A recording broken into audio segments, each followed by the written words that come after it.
As mentioned, I'm Caroline Moss-Gibbons, and I've been a librarian since man first emerged from the primordial soup.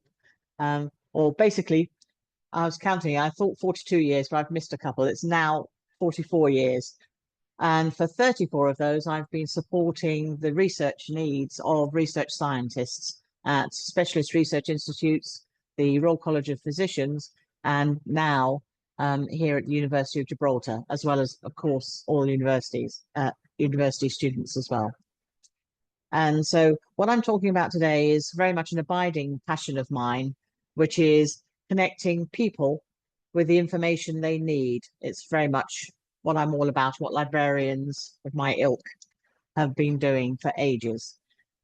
So really, I think the summary motto of this particular presentation is, if nobody knows you've got it, they won't come to you to find it.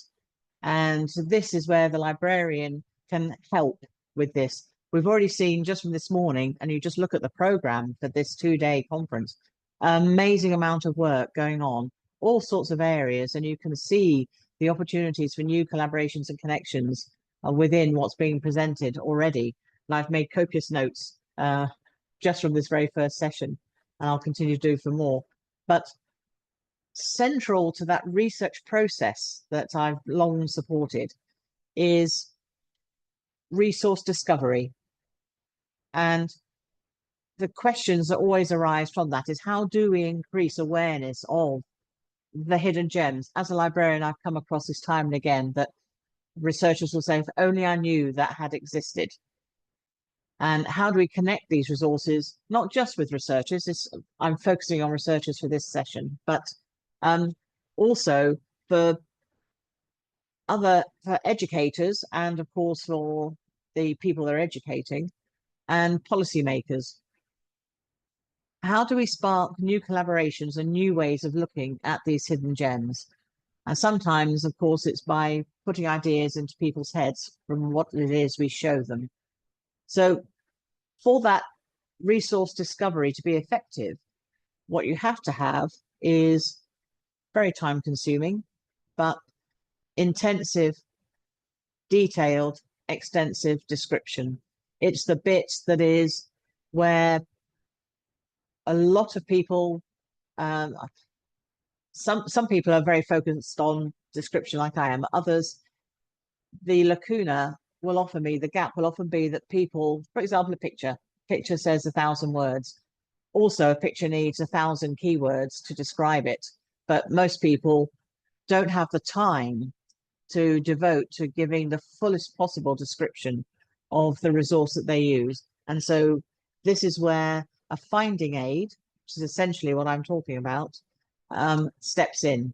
Now, some examples of the hidden gems that we have here in Gibraltar, this is just a very quick example, is of course looking at our own plant biodiversity, and the botanic garden here, as we heard from Isabel's earlier piece, that also there's to seek to educate from within the collections, within the botanic garden is one of the areas. We also have quite a lot of, we also have quite a lot of examples here in Gibraltar of particularly schools of but citizen science biodiversity projects taking place. With a lot of these, one of the issues is that they're quite short term. They may be there, particularly if they're in schools, they're there for that particular year. The materials collected may or may not be retained forever, may or may not be made available.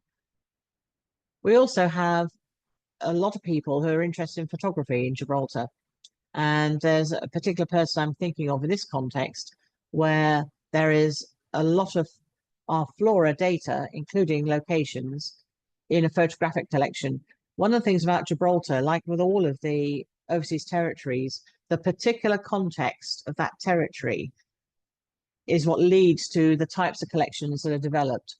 Here in Gibraltar, we have a lot of people who are very interested in their natural environment, that and genealogy, another area of connection. And partly that's down to when Franco closed the border. So it was actually, although we're not an island, there you had to think of ourselves in that way because it was much harder to get off the rock. And so what happened to a whole generation of youth over those years is their only playground was the rock, and they crawled over every single inch of it. So you have a lot of ownership of the local biodiversity within the population now, which has got a little bit older from those particular kids, but they then want to pass it on to the younger generations. So any of this longitudinal information that we can make available in different ways to people is, of course, of value. There's also my Protected Trees of Gibraltar there is in part with the next one about government policy documents and reports on biodiversity. With one of the lists we have is the protected trees protected by Acts of Parliament, and the picture in the background, all the pictures, by the way, are my own. This is the ombu tree that's in the car park of the university, and it's one of the protected trees of Gibraltar. So we are its stewards whilst the university exists. But it was actually made a protected tree before the university opened here. This university is the oldest in Gibraltar, but it's also the only one. And we're 9.5 years old at the moment. So big 10th anniversary next year. Government policy documents and reports, like with any institution, particularly a small territory, then a lot of these documents, they stay in the cupboards of the government department that commissioned the particular report. And the report was required for a specific purpose by that government department or committee.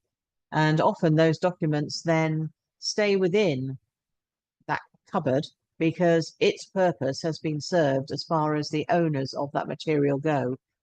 And in a large territory like the UK, of course, they have a very long established the Public Record Office, the handing over of materials, but there are still a lot of reports, specialist reports that remain within departments. And when you have reorganizations and similar, then a lot of this material ends up not being carried through to the new version of the department. So it's an area where there is a lot of material simply gets lost, and it's not unique to Gibraltar, and also its invisibility is not unique to Gibraltar. And it's one of the areas that, as a librarian, I feel quite strongly about because they are usually packed with excellent data that it would be so useful to researchers if only they knew it existed. So there are lots of challenges, of course, when you're trying to shine a light on hidden gems. And the main one for any small territory is,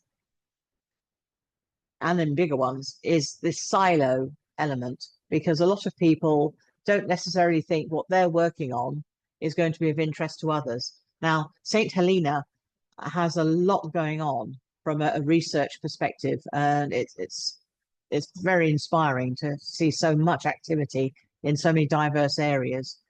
But in a lot of places, what you have is a silo will occur because, again, there's a particular project. It's time bounded, personnel bounded, and then once it's completed, then what happens to that material? How long does memory of it having been created exist?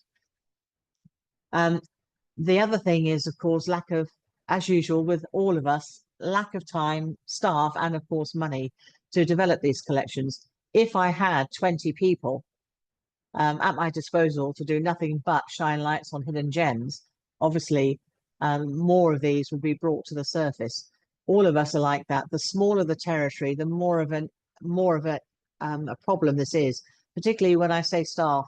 Sometimes it isn't just the physical numbers, but it's whether or not those individuals have got the skills to actually do some of the work, some of the indexation, for example, that is needed.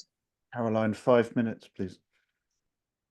So what I did was I applied for some Darwin Plus local money, and what I I'm developing, because Darwin plus local has to be your own OT, then I've started with Gibraltar. And as I mentioned, two things that any society, however small, will have knowledge of is their own natural environment and genealogy. I plumped for biodiversity, the natural environment for this particular one. What I'm doing is building a portal, multifaceted, which will seek to bridge gaps between researchers, educators, and policymakers in particular. A one-stop shop for access to biodiversity resources. Now, that doesn't mean that all of the content will be available through the portal, but what it will be, at the very least, it will point to where that material is. And with the extensive resource description, then you'll get a very good handle on what that resource is. What this means, of course, is working very closely with the owners of that material.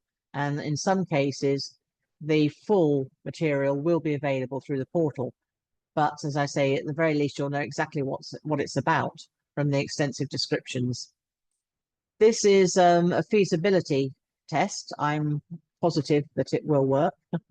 And part of the feasibility is working with different people within Gibraltar, different groups, different collections, individuals in the public sector, individuals in the private sector, to actually have a whole range of types of materials, so I can really test the capacity of the portal to cover everything.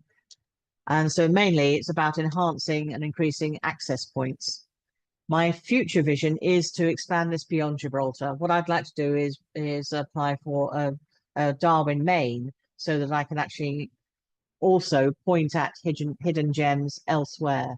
Now, this doesn't take away at all from the individual projects that people are involved in, and, for example, websites where they may have the actual data sets. It's about access points, visibility, increasing awareness, promoting what is available through the portal. And that because you have a variety of types of material within it, so it's not just plant research, it's not just a citizen science project on whatever subject, it gives you a window on all of those types of things. That's the main thrust of it.